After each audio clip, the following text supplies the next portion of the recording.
Hey, welcome to Guitar Knobs, the guitars, gear, noise, and nonsense podcast, hosted today by these knobs. Tony Dudzik, Pick Guardian. Hey, everybody, it's me, Todd Novak. Welcome to the Guitar Knobs podcast. We are thrilled to death that you are listening to our show. Big Tony and me, or me, kind of medium-ish Tony, right, these days. You know. Thanks, Monjaro. Yeah. And me are holding the fort down as per usual. And we have a great guest online. This is a repeat, not a repeat, but a second go around. Because a repeat makes Repeat sounds cheap. Yes, it isn't cheap. It's not cheap at all. It's all new, fresh. It's just again. No, that sounds bad too. It's a second time around. It's a sequel. Ah, yes. That's the word we were looking for. Yes, one of the good sequels, not one of the cheap, bad sequels. Yes. Anyways, we're gonna have a great time. Guest, who are you? Hey, I'm Jonathan Labadie of M2 Labs. And thank you for pronouncing your name correct. You scored high on that one. Okay. We put marks on that. Yeah, that gives Tony was saying it one all star. wrong for months now. Labadie. I've been saying it all right. No. You keep correcting me, though. Yeah. Labadie. Anyways. You can call me Labadie. You just have to say L.A. Baddie. L.A. Baddie. L.A. Baddie. Yeah, I like that. That's cool. Yeah, that's smart. That's using your noggin. Yeah. Jonathan, where are you calling from today? Atlanta, Georgia. Atlanta, Georgia. And it's hot all year round, right? That's actually incredibly cold right now. Oh, wow. Ooh, that must be exciting. It's great for the sinuses when it goes from being like 80 to 32 in the span of like 3 days. Excellent. Yes. Just like we planned it. Yeah. Well, we're going to be discussing one of the new releases from M2 Labs. Now, Tony was saying this wrong, too. He was saying it was the... what were we calling it? Fuzzocolypse. Fuzzocolypse. and it's not a Fuzzocolypse. What is it, Jonathan Labadie? It's Fuzzocolypse. Fuzzocolypse. Yes, Tony, come, man. I'll do better next time, Todd. Dropping the verbal ball. Anyways. Don't hit me again. We had a great time with him the first go around. Yes. And we're going to have another great time with him. We have a big, beautiful, gnarly, heavy box of big, giant noise right in front of us that we're going to be talking about, and he's going to get us all caught up on what's been going on with that. Tony Baloney is going to kick off. No, I'm going to kick something off. Announcements. I have an announcement, too. Go ahead. So a couple of weeks back, we were talking about the Christie's Jim Irsay auction. It is done, and over the 4 days that it ran, it netted almost $95 million. Gee, many Christmas. And 94.5 of that was from one guitar. No, but I will give you some of the highlights. Please. Everybody was wondering this about... This isn't your what's going on in your music world this week? No, I've got something else for that. Oh, joy. Do it. So David Gilmour's Black Strat went for a whopping $14.5 million. $14.5 million. And I think the last time it sold, it was like $3.9 million. So that's a significant jump. Wow. The real surprise was Jerry Garcia's Tiger guitar. Yes. That went for $11.7 million. And you know who it went to? No. Derek Trucks. Oh, he was sitting next to the guy that was bidding on it. That's right. There was some speculation that that's who was getting it. Yeah. Yeah. Well, one of those two guys got it. Yes. But the thing that I saw said Derek Trucks snags the ball. Yeah, that's probably it. Would you like to hear a couple more? Sure. Kurt Cobain's Teen Spirit Mustang, $6.9 million. Competition Mustang. I guess so. Yeah, whatever. Eric Clapton's The Fool went for the SG, went for $3 million. And for your acoustic fans, Eric Clapton's 1939 Martin Triple Aught 42. Yeah.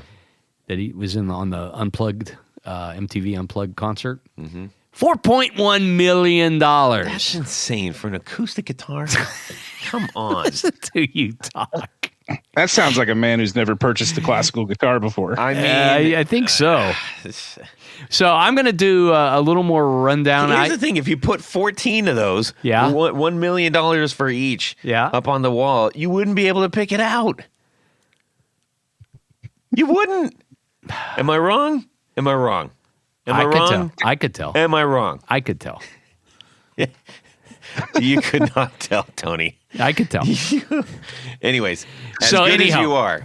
Yeah. I'm going to do another kind of wrap up. This was just kind of a quickie thing that I put together, but I actually watched a couple of the auctions. Yeah. They were streaming live on YouTube, and it was just shocking. I mean, this stuff was going for like 5 to 10 times the what the estimated sale price was going. Tons of Beatles stuff, tons of. But $14 million now is like $800,000 back then. I'm pretty sure I'm exactly accurate on that scale. I'll trust your conversion. Well, think about how much a car is. What do you mean back then? Think how much like a Cadillac is. What, $50,000, $60,000? $1 million. It was like $5,000 in the 60s. But that doesn't matter. I'm just saying it's a scale of like, You want me to? If this happened back then, can I put together a present value table? Oh, I would love that. You would love that. That would be amazing. You love be like, math. man, these things are going for chump change.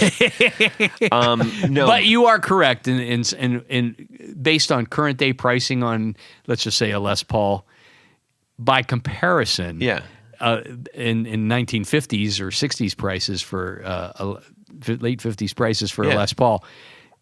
Like it probably $250 maybe. Well, no, they were about $500 or $600. I can't remember what the going rate was, but by comparison, that should make it almost like $10,000 or $15,000. Yeah, when you take the present value. Yeah, I think it's also interesting too because there are like David Gilmour's guitar spanned not only just a couple decades, but the band spanned those decades. So like that was representative of a huge body of work and nostalgia. Yeah. And while you might look at that and then you look at the Fool, and the Fool was like a blip on the music radar. Well, I disagree with you. Okay. Because, Clapton had it in cream. Yeah. He Todd Rundgren owned it and toured with it for a number of years. Yeah. And it exchanged hands, so it's it's iconic in that the paint job itself. Yeah, that's what I mean. I mean, I know it is iconic, but it didn't. It's not like it spanned a huge range of time for like so many people and fans to the degree that something else, like it also wasn't a parts. Guitar. It wasn't a parts guitar like Gilmour's was. Yeah. Anyways, not taking anything away from the Fool because I think art is cool and. That's all good, but it's interesting like how different those things can be when you look at it and you say, okay, it's got wood, it's got metal, it's got pickups, and like where is the inherent value in that? It's all in the provenance. I know, that's what I'm saying. Okay. Imagine how much my stuff is going to be worth when I die. Yeah. Yes. Anyways, you might be able to pay the gardener. Chauncey? So that was very interesting, though. Jokes aside, it is really fun and interesting to see how what's going on and where people are placing value and importance and Latin cigars with $100 bills. Man, oh man! Boom, boom, boom, boom, boom, boom. I'm going to stop it there so we don't get sued. No, please. That was almost just a hair too long. Better chop that up a little. Yeah. Why don't we get into what's going on? No, I had my announcement. Go announce, please. Okay. I'm sorry I stole the show. This is big. B-I-G? Real big. Ladies and gentlemen, the listeners, the fans of our show, I do have a very big announcement. I'm being promoted to president? Yes. President of the Guitar Knobs? Yes. Yes, you are dubbed. This is in relation to the, you did have the Fuzzocolypse. Yes. In relation to our 10th degree bonanza that we're talking about. Yes. Big. Yeah. I was shocked at the news I got this weekend. I cannot tell you what it is. Can you tell me? But for our patrons. Yes. Oh boy. It's a big one. Really? Yes. Is it like? And I can't even tell you, Tony. Like Pink Floyd's Flying Pig? It's not that big. I bought David Gilmour's guitar. Oh. Damn it! I said it out loud. Oh no, but legitimately, it is a really, really big to the point where like I really didn't know how to react. Okay. So this is going to be very fun to talk about in the very near future. Oh. So hang on to your hats there, ladies and gentlemen. Tammy's going to be pissed. I'm not buying it. No, you said you bought the David Gilmour's guitar. Oh, yes. Now she knows. She let's listens. talk about what's going on in our music world this week. Tony Baloney is going to hit us up, and then we're going to check in with Jonathan Labadie. Two things this week. Oh. So first thing, Chris Vincent at R2R. Yes. And I did a project. He needed some faceplates done for a project, and I said, "Yeah, can we work out something with one of your preamps?" And so he said, "Yeah, let's do that." And we worked out a good deal. And his preamp is based on a 1950s Hofner preamp, and the original one was designed that you could plug your guitar into this little box and then plug it into your stereo or radio and use that as an amplifier. This is a really cool pedal. It's got one big potentiometer honking, and Chris at R2R uses nothing but new old stock vintage bits and pieces in his stuff, and this meticulously and he also writes what every part is on the inside of the back cover, which is kind of cool. This is a really cool preamp. You can get anywhere from just a little bit of beef to a full out nuttiness. I cannot wait to try this. Yes, I think you're going to like. This one. I played him at the show. Yeah, but hearing it through your own rig. Yeah, and it's different when you're listening through headphones and stuff. Yeah, I think you're going to like this one. So thanks, Chris, for working out a deal with me on this. I can't wait to play it some more, and we'll see what Todd's effect is. And secondly... If it gets broken, I'll just send it back to him myself. Oh, okay. And then... Okay, that sounds good. And this week at the shop, I just finished up a project for Rickenbacker. And I have to tip my hat off to Ben Hall, who is John's son and FC Hall's grandson. Ben has really taken some chances. John is kind of semi-retired pretty much, and Ben has kind of taken over the operation of the factory. And Ben has done some really great things with reissues of, for instance, like the semi-hollow 4005 bass. That probably, I always thought they were kind of cool, but they just were never going to redo it. And Ben has been kind of pushing for these little small factory runs of kind of hard to find and now very pricey reissues, and some of a lot of, in the case of the project we're working on together now, they had husks of these bass bodies sitting at the factory that never got completed. So I made some pick guards. You said which number? It would be the 4005. They don't have it on here. They don't have it on their thing? Look in the vintage series. Vintage series. Legacy? Oh, there it is. Yeah, that one. Oh. And so there's a lot of stuff that came out in the 70s and the 80s that, thankfully Ben is kind of taking a chance on and redoing some of these things. And truth be told, there's enough of a demand for these kinds of things through various dealers, and that I don't think they're going to have any problem selling any of them. I mean, if they were making 10,000 of them, maybe it'd be a problem, but when they're doing these limited runs and special colors and things like that, I think it's great. So I think it'd be really interesting to see, because it's such an iconic well, all their guitars are very, very, very iconic. Yes. It would be really interesting to see if someone had to take that to use it as if he used this as an inspiration to say, if we were to do a modern line, like a completely modern line, but inspired by all the classic guitars. Well, they did do some models and like solid body models and different things, bolt neck models that honestly fan frets and no. Oh well, the fan. Well, no. Well, actually, they did a slanted fret model. Really? So that when you you hold your guitar. But yeah, that was something. I don't know that they'll do that again. I'm not suggesting that. But there were a lot of the bodies. I mean, the bodies are just great. I mean, and I don't know what else they could do. I mean, they did a lot with the cresting wave body that's like on the, like the Tom Petty model or the 600 series.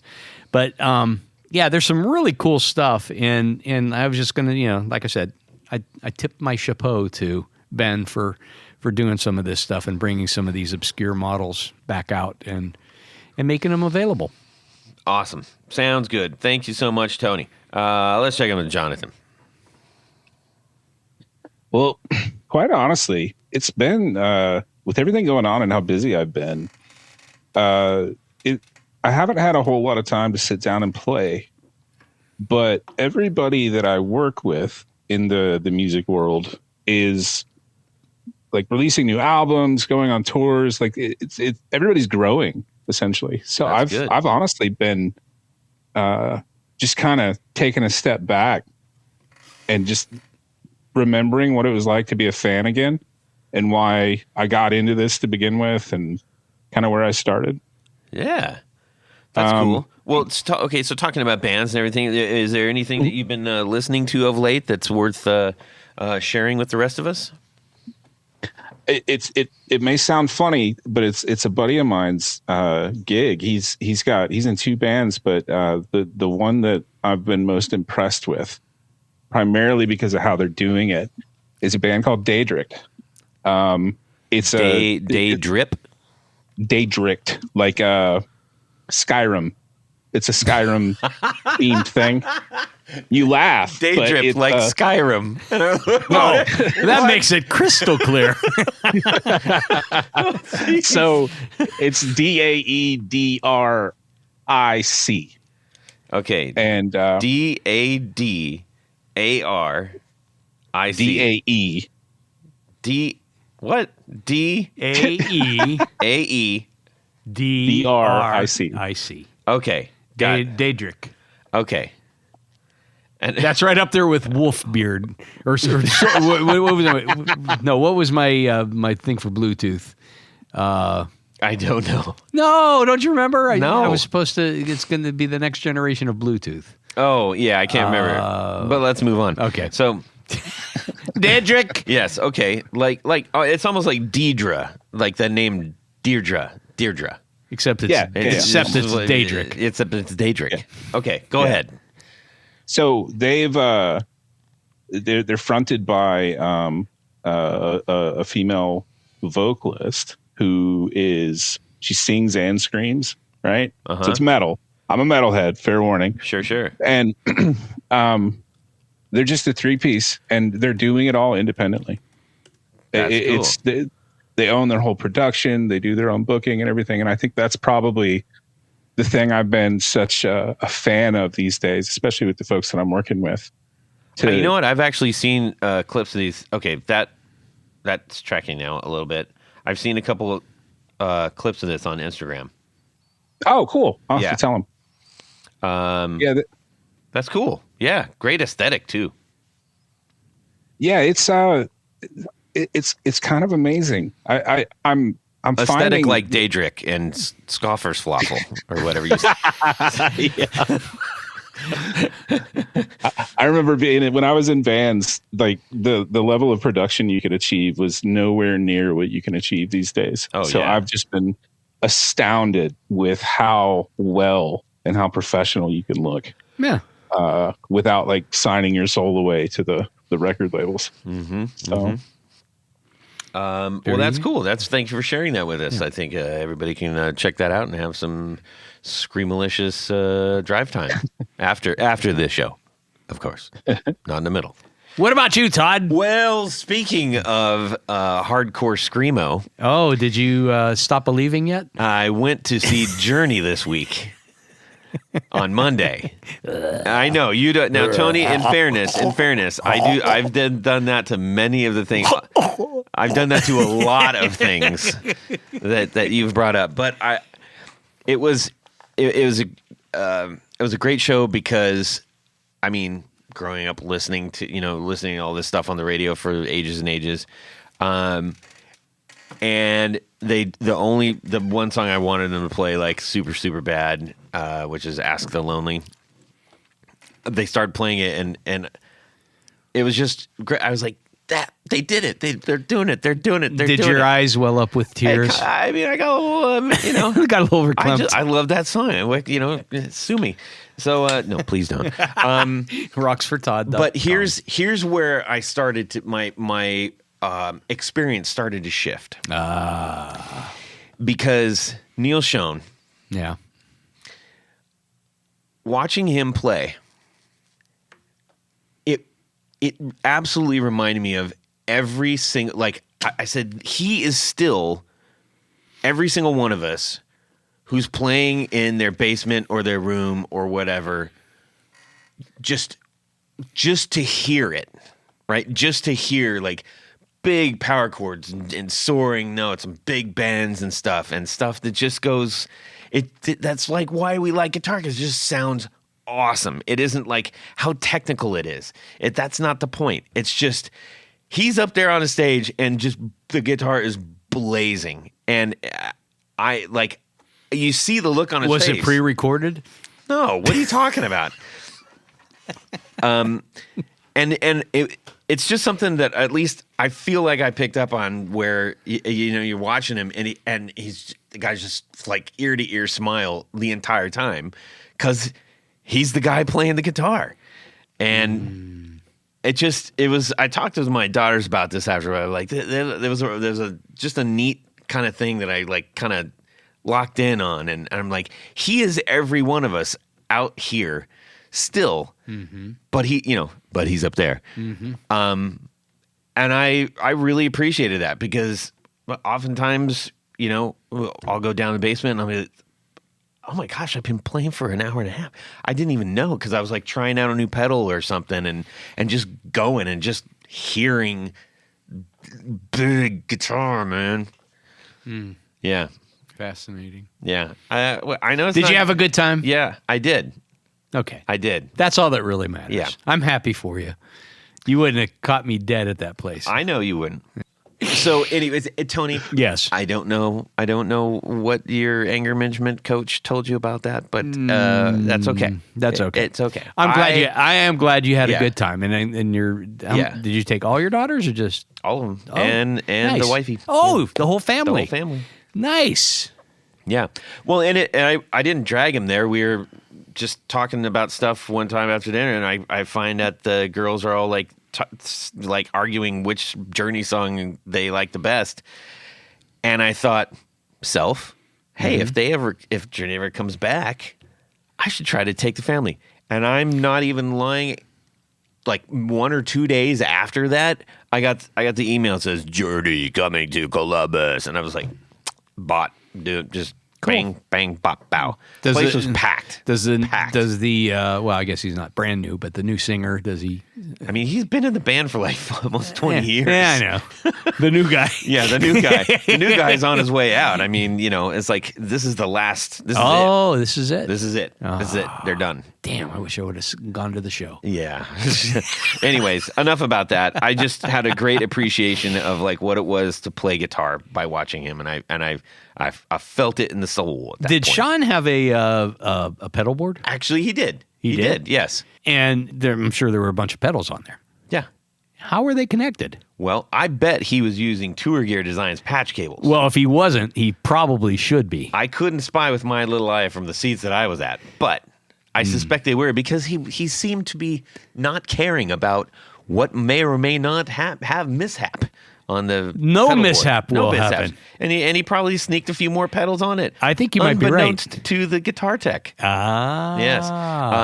And as it happens, if you go to tourgeardesigns.com and you load up just like he did, maybe allegedly, Neil Schoen might have bought all of the patch cables, and he probably used our code, the guitar knobs. Oh, all lowercase, all one word? All lowercase, all one word. And he probably saved 15% on that. 15%? Yes. That's outrageous. Yeah, or maybe his guitar tech did and then didn't tell him that he saved the 15%. Pocketed the difference. I mean, I don't know. Yeah, it happens. We want to thank Tour Gear Designs for sponsoring our 4 on the floor. Let me get a little bit of this. 1, 2, 3. 4 on the floor. Jonathan, Labadie. What is your 4 on the floor?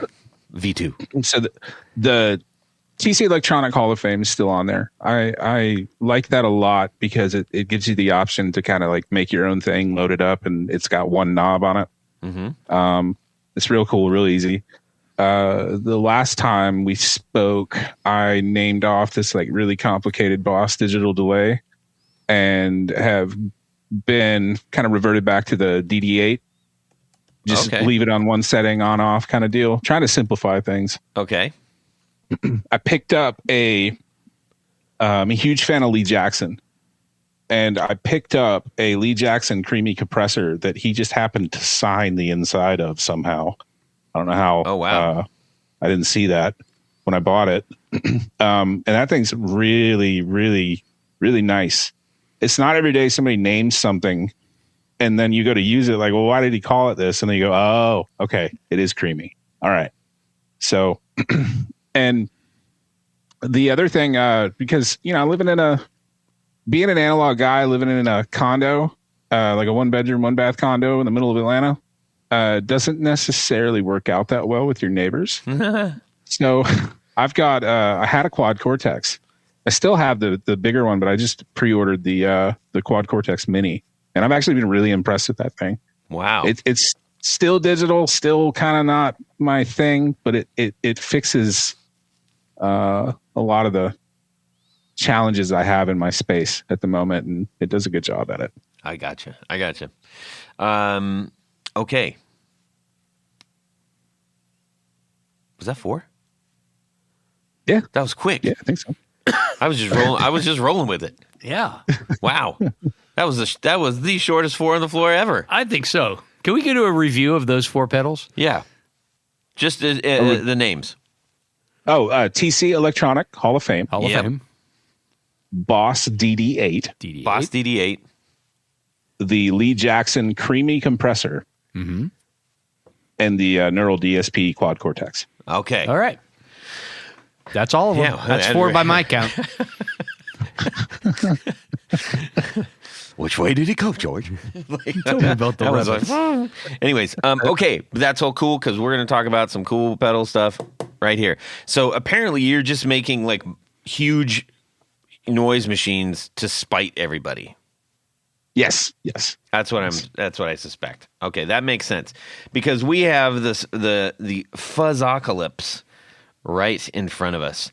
I did post an image of this actually a couple of days ago. I was teasing something, and so if you caught that, ladies and gentlemen, then you know what we're looking at. If you don't, where can people go to check this out? You can go to the website m2-labs.com. I've got everything there. Instagram, which is M2 Labs official. I've been kind of shifting to focus only on those two things. So the website and Instagram, I have the most up-to-date pictures and promo stuff and information. Mm-hmm. Okay. And what we're looking for right now is the one with the giant meter in the middle of it. Mm-hmm. And some seemingly very backwardsy looking letters that will just, Cyrillic kind of style. And not unlike the bomber, this is outfitted with super killer brass everything all over it. It looks great. You could knock somebody out with it if you threw it at them. And let's talk about the sound, because I think it fits both those things. So, what is the genesis of this pedal? What made you decide, you know what? Even though I'm just playing in an apartment somewhere, I would like to bring somebody else's house down with this. So, wanted to do a fuzz. That was always a part of the plan, but it was kind of challenged myself to, there's a million fuzzes out there. Everybody's doing a fuzz. There are people that can do fuzzes far better than me making fuzzes. And at the challenge here was to take something that's essentially 9 components and turn it into something that maybe nobody's ever seen and is fun to interact with. A big pet peeve of mine, I'm a fan of steampunk stuff and as you can see, like industrial stuff too. Mm-hmm. I get really upset when somebody sells a product and it's not cool to interact with. So you just put a gauge on something that okay, cool. It's showing you an output level. Mm-hmm. I'm not going to name names on that one, but I was quite disappointed with that. Or you buy like a lamp or something that has like gears and cogs and stuff on it and they don't move. So that's why we ended up kind of going down a rabbit hole with the gauge, but we didn't want to. The same principles behind the bomber, we kind of brought to this, where we wanted to make sure we made something that we wanted, that we thought was cool, and thus kind of came up with the fuzz with the gauge. The gauge goes up and down with the fuzz knob that I'm sure you've noticed. And then another cool little feature we added is we found an interesting way to overdrive the section between the tone stack and the output. And that's what we're referring to as chaos mode. So that little black switch up at the top above the gauge. Yes. Yep. That goes from like pegging. So without that on, it pegs out at like 3.8 on the gauge. When you flip that on, and let's say you've got it maxed out, it just pegs it off the scale a little bit. And it's a cool way to kind of look down and visually see what your fuzz level is. I don't know. I just have a lot of fun playing with it myself. But that gauge, I'm not like trying to name drop I doubt anybody knows what this is, but that's like a legit industrial gauge. The folks that we got that from and they made us those with the custom label. Those go in like canning facilities. Basically. So we basically picked the smallest gauge from their catalog and crammed it in this tiny pedal box by comparison. So the KDSI. Yeah. So what is it measuring your input or your output, or metering? I guess I should say it's measuring your position of the fuzz knob. Okay, that makes sense now. Okay. So when you're saying that, when you go into chaos mode, because it's a fuzz, tone, and level. So the standard things are there. And is this when you go into chaos mode? Explain a little bit more what's going on there. So we've got it. We did a lot of testing. we started out with the idea of it may being another potentiometer somehow, but we found that anything other than the value that we set it at just sounded horrible. It introduced like a lot of really bad noise. So we ended up sticking with keeping it at a fixed value. And all it's doing is engaging a part of the circuit that overdrives the signal, like I said, between the tone stack and the output. And it to me, at least, it completely changes how the controls work. The same three controls, it's like get a little flipped on their heads, and you have to completely reconsider where you are with stuff. Right. The other cool part, I don't know if people would appreciate this, is we didn't add guardrails to this either. So you can legitimately make noise with this thing if you want it. And when you're saying noise, we're talking about guitar noise, not like electronic, like noise. Oh yeah, no, I mean like feedback loop style stuff. Yeah, okay, good. Just want to make sure that chaos doesn't mean, oh yeah, the noise floors. Yeah, that's gone. If you turn it on too high, it explodes. Look out! So when you're talking about fuzz, like if we're saying that this is what kind of a fuzz is it? Is it germanium? Is it silicone? Is it? It's a silicone fuzz. Okay. I would say it's an extreme fuzz. An extreme fuzz. Yes. Okay. And is there a like root that we could maybe say it's along the lines of X, Y, or Z? It started out as inspired by a fuzz face. Okay. And the same thing happened to the last pedal. It just kind of evolved from there. Yeah. So what I've gotten, and I could kind of see this, is it's all the cool parts of a fuzz face and a big muff. I think this is outside of chaos mode. Okay. That just normal. Right. That makes some sense. Yeah. Cause like the one thing that, I mean, it's so much louder than a fuzz face. It's like, well, this is, so just to be clear, this is not a fuzz face clone, everybody. Oh, no. Yeah. Now, what are some of the things that you, when you were putting this together, who were you envisioning for this, as far as to play this kind of a pedal? I think you see a lot of the guys that are in doom bands or shoegaze or things along those lines. And then, I don't know, kind of mix between them and the classic rock guys maybe that maybe got into hair metal too at some point, because you can achieve both of those things. Uh-huh. It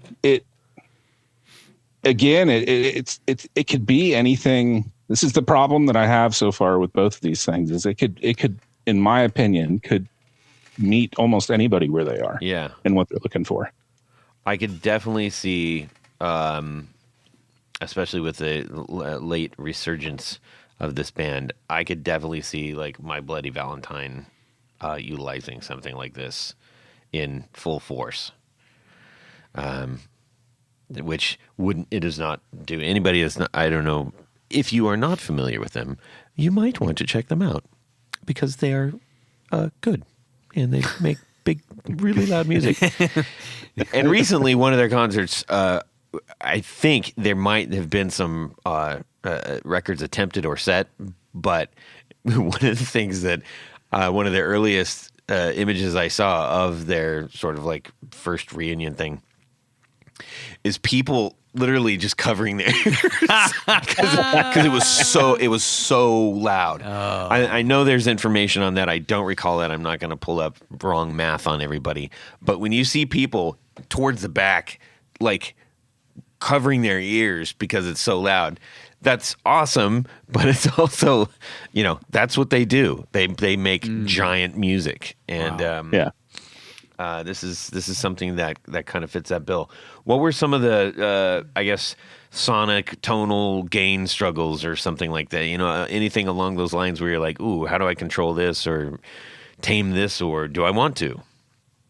Yeah, that it was actually a huge challenge with this one because it's really easy to what I've learned personally is that fuzz is like salt and soup. You can very quickly add too much and suddenly you just have this like in between radio station sound going on. So we had to really kind of reel that in, despite there not being any guardrails to get it to where I think I had even one of my guitars with passive pickups on it, just at some point with one of the prototypes, just in a constant feedback loop. It just made everything so hot, essentially. So that had to be under control. That was a little bit of a challenge, but yeah, we got that figured out. Outside of that, kind of quite honestly, it's the same tone circuit and the same level circuit out of the Bomber. Oh, the which is already pretty hefty. Yeah, it was interesting because one of the things I've learned about fuzz, and I'll be completely honest, I'm very, compared to some folks, I'm very new to the concept of fuzz. But what I've found is that you don't just need a fuzz pedal to sound good. You have to consider the signal after it or before it. I can't remember, but at some point you need a little bit of bite. You need a little bit of overdrive to like clean it up and or to give it a little more life. And that level knob tends to function that way. For me, at least. It's like you don't have to worry about having a fantastic amp or a overdrive pedal at this point. You could probably get what you need right out of the box with this thing.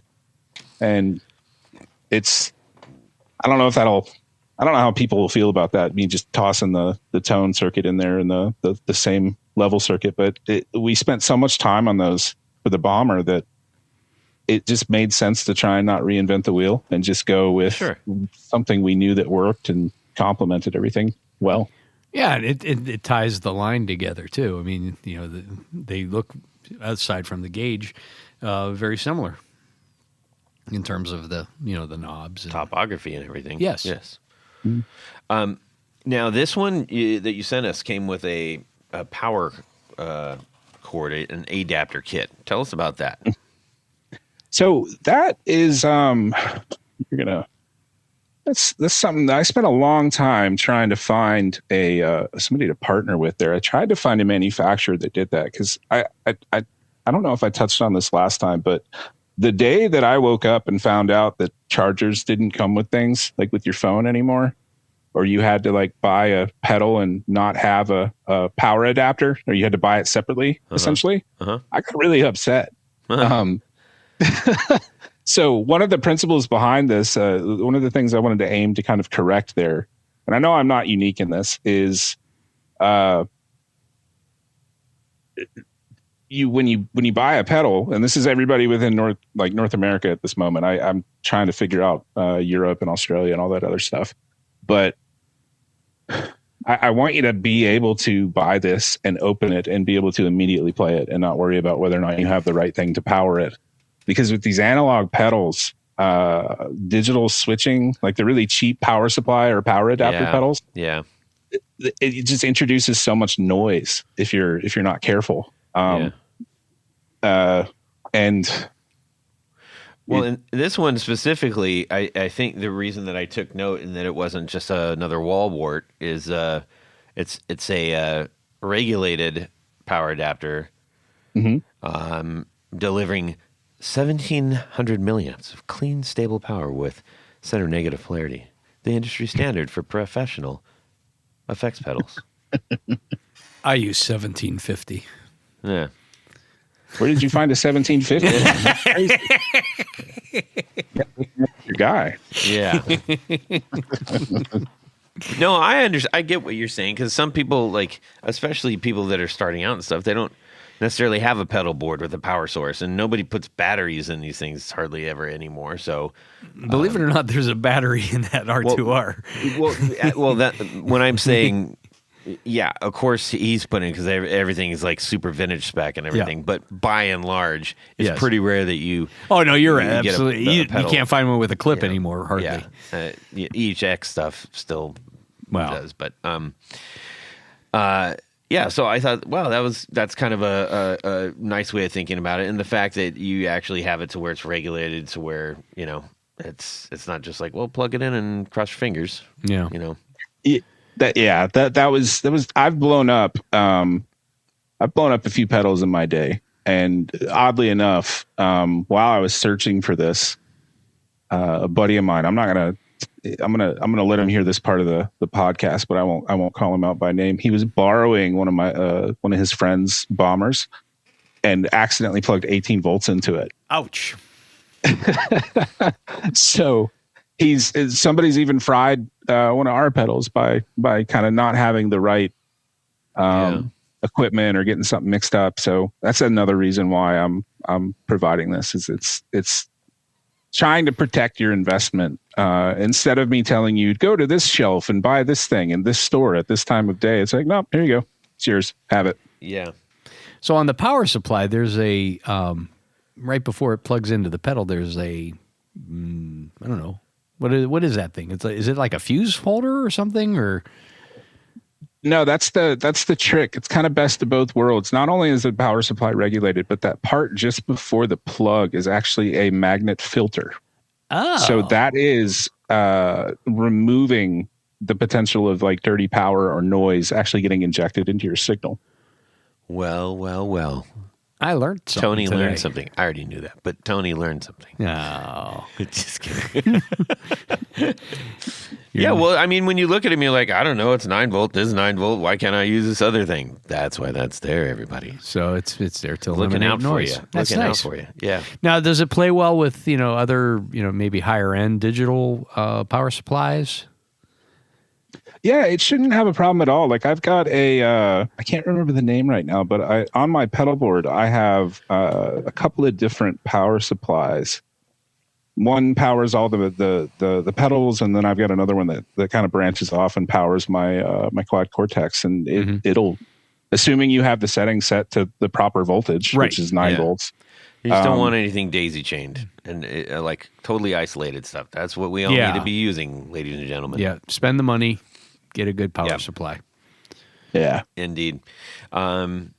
And if you don't know, if you think you have an isolated power supply, a lot of the cheaper ones like Donner. Well, I wasn't going to say any names and other cheaper things that you might find. If it's for under $20 on Amazon, if it's under for $20 on Amazon, chances are, regardless of what it says, it's actually daisy chained in there. Yeah. But there's some really great videos online to help you make sure of that. That's quite easy to do. So check those out if you have a power supply that maybe you've had a long time and you're not really sure about. Yeah. In your own time. So, yeah, let's talk about, for people who are playing like single coil stuff, what can they expect from this? They can expect, depending, they're going to need to manage the fuzz level and the level, or the fuzz knob and the level knob quite differently than somebody with humbuckers. Okay. Because the single coils are antennas, essentially. And the more you crank those up, the more it's going to show you how loud the universe actually is. So you end up getting a lot of noise. So like I've got a 2003 Telecaster that I was doing some testing on, and it was rough at high gain levels. But I don't know that anybody that would be using a single coil guitar would be playing at those levels without a noise gate anyway. So you do have to manage that a bit. Highly recommend using humbuckers instead, but you can also just turn everything down too, and you still get that clipping effect. You still get the fuzz effect going. It still sounds good. I actually like it through my telly quite a bit. Yeah. Okay. Humbuckers, you can crank that thing and it still gets loud too. So just goes off the rails. So let's talk about if you could put this in the hands of three professional players, 3 names, if we want to maybe introduce a few name drops here, whose board would you like this to be on? I think Robert Fink. I think, I don't know if he still lives in Atlanta, but I know he's from Atlanta. I think now. Sorry, Robert. You said Robert Fink, not the author. No. Sorry, the guitarist for Nine Inch Nails. Yeah. Okay. Just making sure, because there's a famous author named Robert Fink. Oh, I didn't even know that. Okay. So Nine Inch Nails. That makes sense. I could see that. Chaos mode all the time. Yeah. Yeah. Oh, this is a good question. I think who have I been listening to? Probably Devin Townsend. Oh, geez.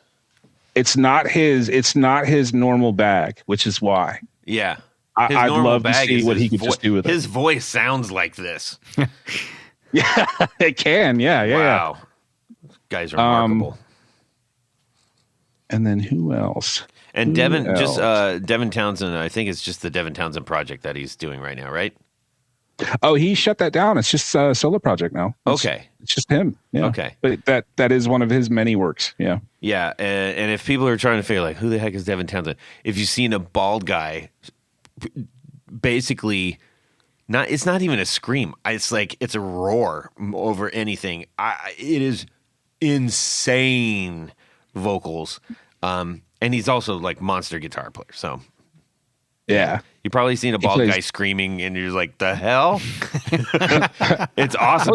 I've shared that video with so many people. Like there's a specific one that gets out there quite a bit. But yeah, check them out. It's pretty interesting stuff. Huh. And I know he couldn't do it because he's got a deal going with JHS right now, but I'd probably want to get one in Jack White's hands too. That would make sense too. I could see that. Mm-hmm. I could definitely see that. And since you live in Atlanta, you can just, go next door. It's like a mile away and you're in Nashville and like a mile away. Yeah. Third man's just down the street. Am I going to have to get the map of the United States back out for you, Todd? It's all relative. How are we going to get to Nashville, by the way, this weekend? Shall I navigate? Yes. Cool, man. Well, I think those are three formidable people, and then probably also, you should maybe tag a few of these folks in some of the posts you're doing, like My Buddy Valentine and stuff like that. See what happens, man. So what's cooking for you next? I am working on a couple of things. I've got a tremolo that I'm trying to work through. It's we're gonna achieve that effect in a way that I haven't seen anybody achieve it yet. Like fundamentally, it's doing the same thing, but we're gonna do it in a way that makes it really cool, in my opinion. And I'm also working on a chorus. The chorus is a little more defined. Okay. As far as the design goes, I have a name for it. I have a theme. I sort of have a mock-up. That one's going to be interesting. Is this going to be a dry chorus? What is a dry chorus? It's just dry. It's just really loud. It sounds like a chorus. I don't know. Stupid. I'm a moron. Okay, continue. That one's going to be a challenge because I'm definitely starting with too many features. So I'm having to whittle down to the absolute minimum I can. Gotcha. This is probably going to take on a different footprint outside of what the fuzz and the bomber are, which is fine. But that one I think is going to be really, really, really cool. I'm not trying to one up myself every pedal, but I'm definitely trying to appropriately follow it up. Nice. That's good progress. Yeah. That sounds on par with how you get better and do things. That sounds cool. Do you have names for any of these yet? Kicking around in your head? The chorus has been like baby chosen. naming, except different. Yeah. It's like naming a band, except it's not all the pressure. Yes. Yeah. But the chorus, I'm calling the siren, and it's siren like what you would not get. Like you're on a ship somewhere, and they tell you not to go towards the singing voice. Yeah. Ladies and gentlemen, you've just been challenged. It sounds like Jonathan Labadie. That's a new one. Could use some inspiration for a tremolo pedal name. If you have said inspiration, you should drop him a DM. How was that okay with you? Oh yeah, perfect. Yeah, no, that's great. All right, I like it. Can you give us a couple characteristics that you might be thinking about for the tremolo that said to be named? I am aiming for as realistic as I can get the same sort of feeling and sound you would get from standing in front of a Leslie. Ooh. Oh. Like it's impossible to do that when you consider the physics, right? But yes. It's that's what I'm aiming for, because there's just something about that on anything, on an organ, on a guitar, on you could throw like a synth, right? Yeah. There's just something about that makes me feel all warm and fuzzy inside.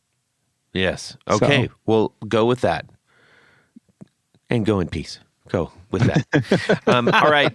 Well, Jonathan, thank you so much for sharing all of the things about your wares here. And we look forward to the new things that you're working on. I'm glad that you're out there making cool things and pushing not only your own boundaries, but boundaries that you see that are already out there in the pedal landscape and such.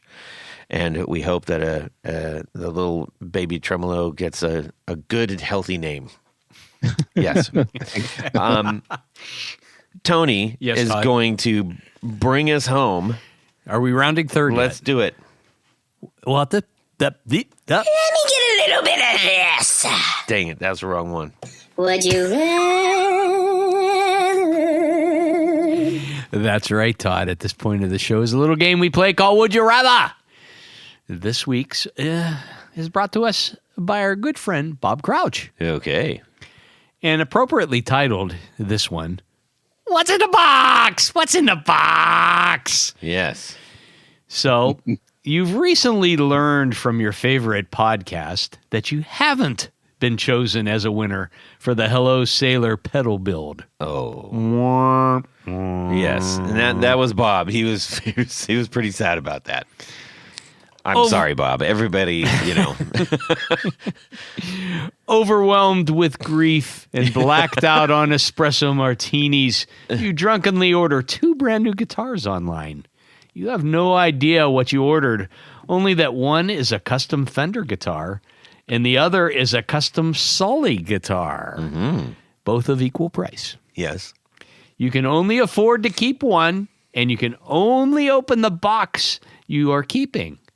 The other one you have to send back without ever knowing what you ordered. Oh. Would you rather choose the Fender box, not knowing what's in it, or the Sully box, not knowing what's in it?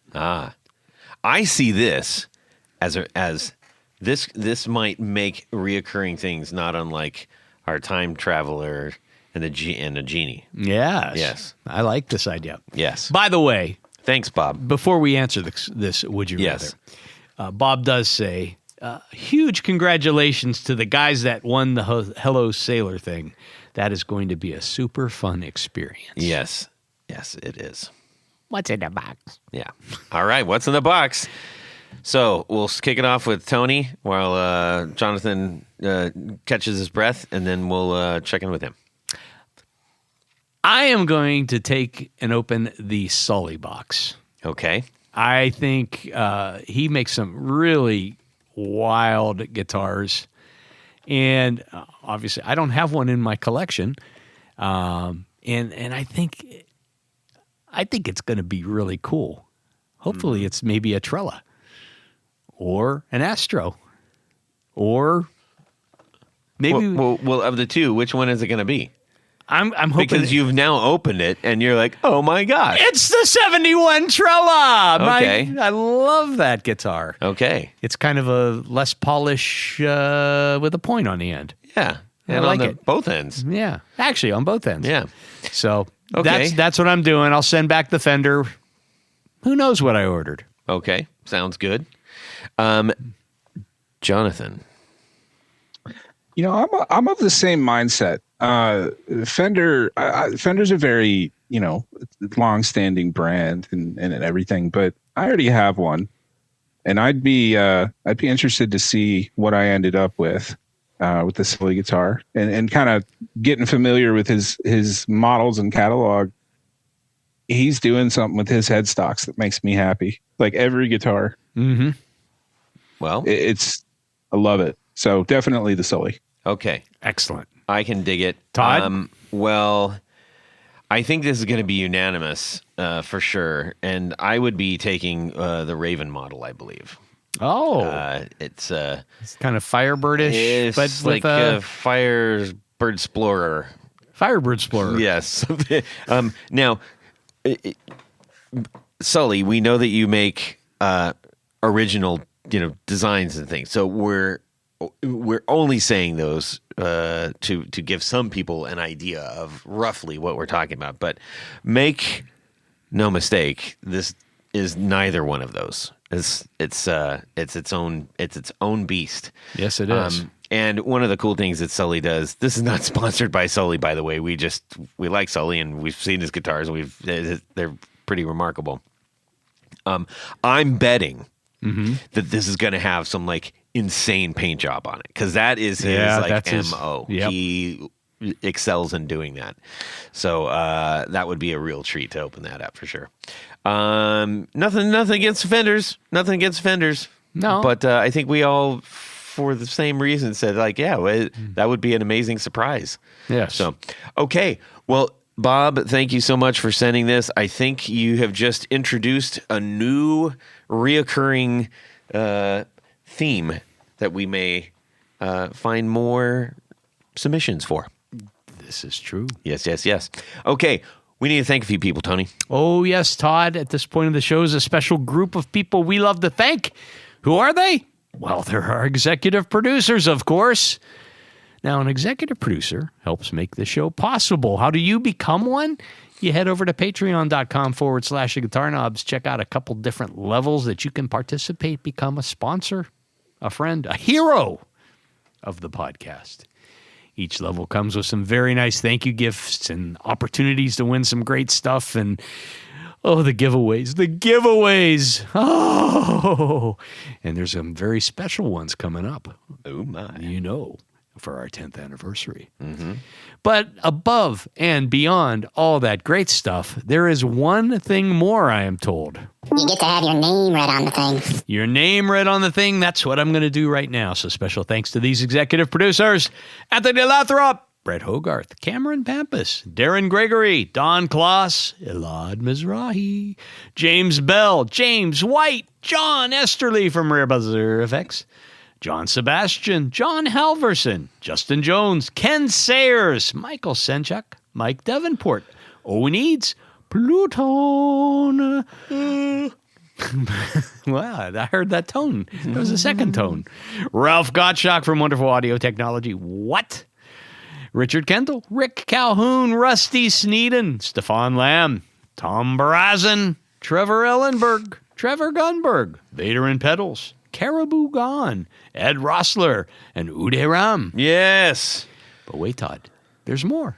There's a special group of executive producers. We call them our Grand Poobahs. These are the creme de la creme, the top of the heap, the A number ones, and they wear a fez upon their head whilst listening to this podcast. Mm-hmm.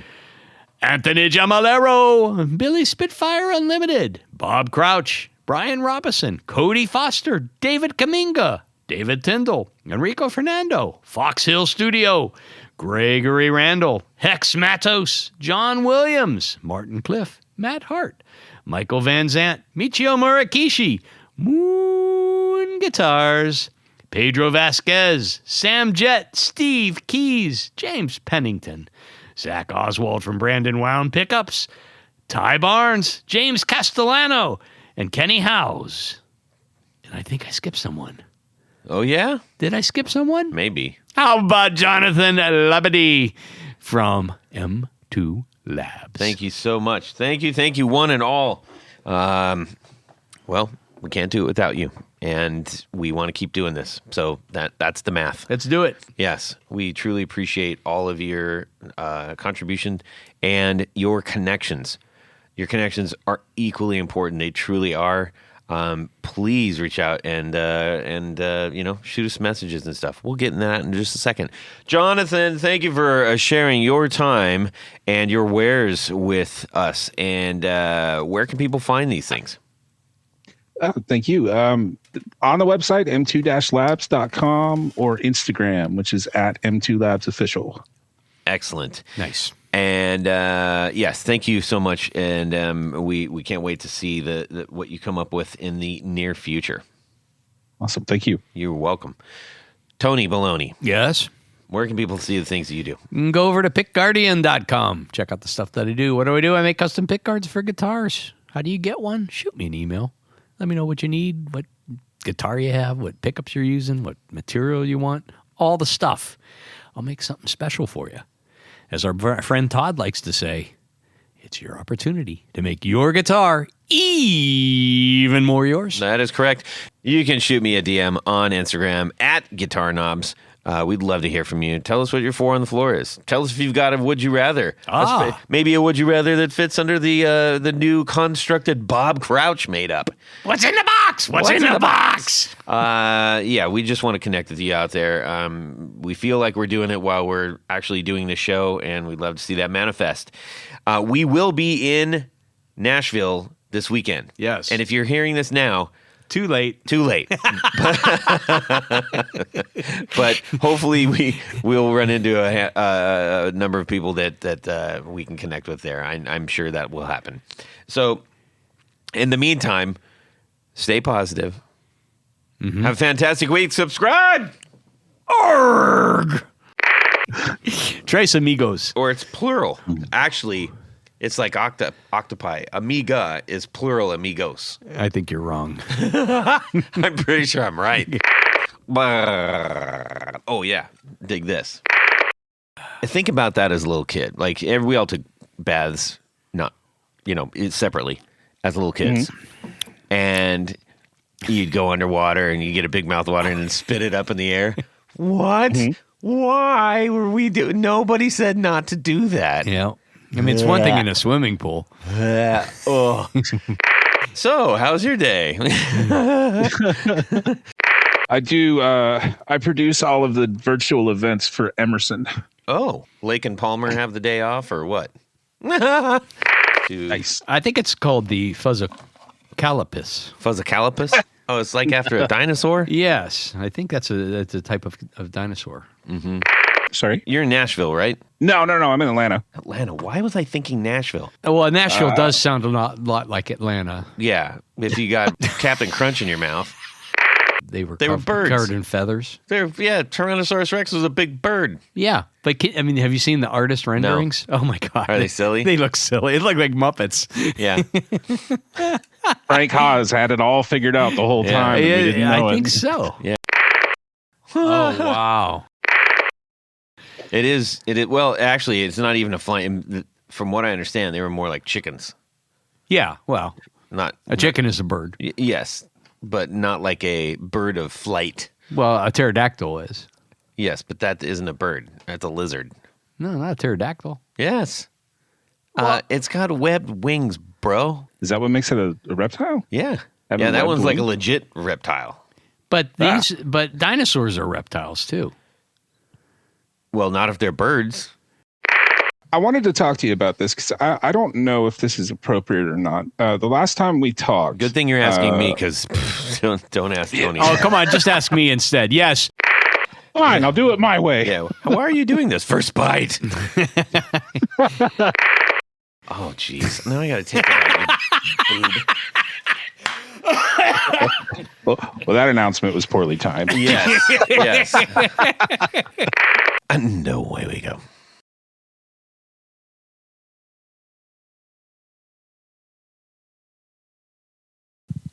Well, that's it for these knobs. Please visit our Patreon page at patreon.com/ facebook.com/The Guitar Knobs. Visit our website at theguitarknobs.com for all of our past episodes, 4 on the Floor blog, and other good stuff. You can connect with us on social too at our Facebook page and share your gear and stories on our Facebook group. Also, be sure to check out our Instagram at Guitar Knobs. Catch you next time.